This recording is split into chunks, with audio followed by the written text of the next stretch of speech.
Okay, this is my example of how to find the surface area of a cylinder.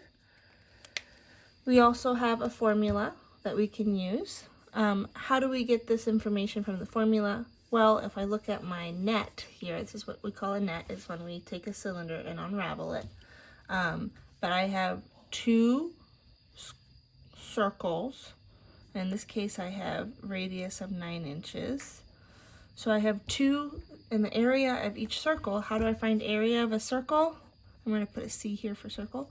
Well, that's pi r squared, right? So I have actually two circles, which is where the 2 comes in. So this is talking about the circles. And then this is talking about the rectangle. Now, how do we get pi from a rectangle, right? Well, we know that my height is 8 inches. But now I have to find this section here. That's going to be my length. So if you think about it, this section here is really the circumference of the circle. And the formula for circumference is 2 pi r. Hence why it's 2 pi r times h. Okay? So that's where we get the 2 pi r. So the area of the rectangle is going to be 2 pi r times height, which would be like, this is our length and this is our width. Okay, now let's actually do the math.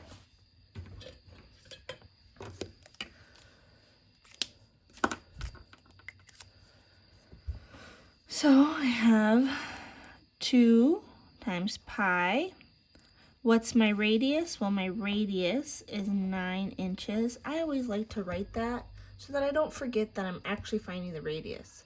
So one of the first things I do is I identify whether or not I have the radius or the diameter. In this case, we have the radius. So my radius is 9 squared plus 2 pi, 9 times the height, which is 8.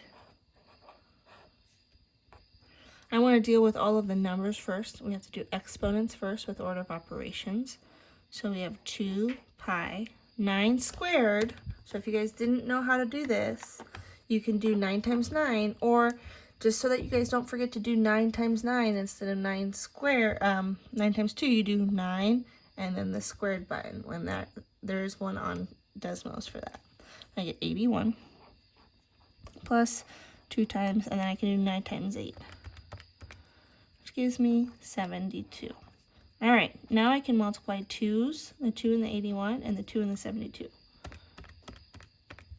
I get 162. Don't forget to bring down that pi.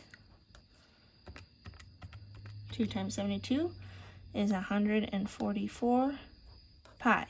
Now, since both of these have pi's, how many pi's do I have? All I have to do is add these. I can think about pi as a variable right now. So I'm going to take 162 plus 144 to get 306 pi. Inches squared is my surface area in terms of pi. But let's go ahead and estimate what that would be. I'm going to use 3.14 for pi. See what comes up with that. So notice how I'm putting that in the calculator. I'm going to do 306 times 3.14, and I get 960.84 inches squared. Okay, well, let's think about how that would be if we use the pi button. On each question that you get, it will tell you what to use for pi, whether or not to use 3.14, and if it doesn't say this, then you use the pi button. So 306 times pi, that gives us 961, and we're going to round to the nearest hundredth, 3 inches cubed. So it's really important whether or not it says this versus not, because that's quite a bit of difference. So make sure that you are reading the directions carefully. All right, hopefully that helped. because I know today's live conference, it was kind of hard to show on the computer. So hopefully this helped. Please email me if you need. Also, I've created an Instagram for you guys to contact me. My Instagram is miss.me@Goshen. And you can message me through there, or just keep me updated on your life if you want. And you can see me with my family as well. All right. Thanks. Bye.